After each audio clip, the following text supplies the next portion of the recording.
Bonjour à toutes et à tous et bienvenue sur autoplus.fr pour l'essai de ce nouveau Toyota Highlander. Un nom qui vous dit peut-être pas grand chose, mais il faut savoir que ce modèle est vendu depuis les années 2000 aux États-Unis notamment. C'est la 4e génération qui arrive en France. C'est un grand SUV, 7 places, pratiquement 5 mètres de long. Sous le capot, on retrouve un moteur hybride, donc un 4 cylindres 2,5 litres essence, dérivé de celui du RAV4, dans une version un peu plus puissante. Et ce qui frappe tout de suite au volant, c'est son agrément. C'est un moteur qui est quand même généreux en puissance, en couple, donc plutôt très agréable. Assez silencieux d'ailleurs, sauf qu'il est toujours accouplé à cette boîte CVT, donc à variation continue, qui, outre le fait qu'elle consomme peu, c'est vrai, on a des très bons scores en consommation, avec moins de 8 litres au 100, ce qui est quand même bon pour un SUV de 2,2 tonnes et de 7 places. En revanche, elle génère pas mal de nuisances sonores, on va dire, à l'accélération en reprise. Et ce n'est pas la plus rapide justement en reprise. Donc ça, c'est un petit peu le point faible, d'autant que ce Highlander est très silencieux du reste. Son moteur est quand même globalement silencieux.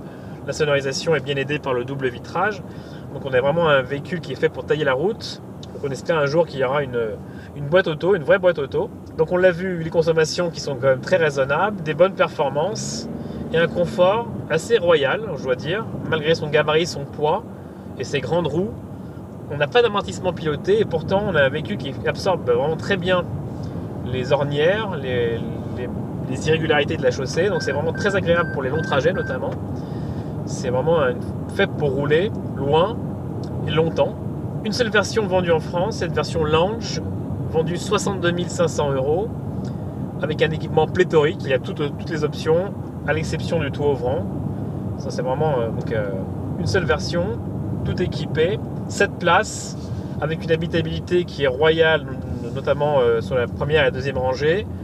Une habitabilité honorable sur la troisième rangée de sièges, avec de la place pour des petites distances pour les adultes. Et un coffre qui est sauvegardé.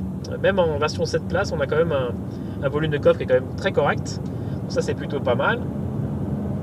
Mais ce prix, effectivement, 62 500 €, qui est un petit peu élevé, surtout par rapport à la concurrence du Hyundai Santa Fe, qui effectivement n'est pas disponible en 4 roues motrices en version hybride classique, mais qui est vendu 54 000 €. Donc on a quand même une grosse différence de prix. Autre différence de prix par rapport à la version Highlander américaine, 43 000 € aux États-Unis. Donc encore une fois, effectivement, on a quand même une grosse différence de tarifs. Donc voilà, il faut quand même pas hésiter à peser le pour et le contre. Il faut savoir quand même que cette version 7 places, il y a un abattement fiscal qui existe. Si vous avez 3 enfants, vous pouvez déduire 20 grammes de CO2 par enfant. Donc c'est quand même plutôt appréciable. Et donc diminuer le malus, notamment sur ce Highlander qui est de 1 500 €, pour passer éventuellement à 0 € si vous avez encore une fois 3 enfants. Donc au final, on a un SUV qui est très polyvalent, 4 roues motrices, 7 places, un moteur performant, une consommation assez faible, moins de 8 litres au 100, un équipement pléthorique, mais une masse assez élevée qu'il faut quand même bien cerner en conduite un peu plus dynamique, un gabarit XXL et ce tarif quand même qui est assez élevé, 62 500 €. Donc voilà, il faudra voir effectivement par rapport à la concurrence du Santa Fe, ce que nous tarderons de pas de voir sur autoplus.fr pour proposer bientôt un comparatif. J'espère que vous avez aimé ce test au volant du Highlander sur les routes de la région parisienne. Quant à moi, je vous dis à très bientôt pour un nouvel essai. Ciao!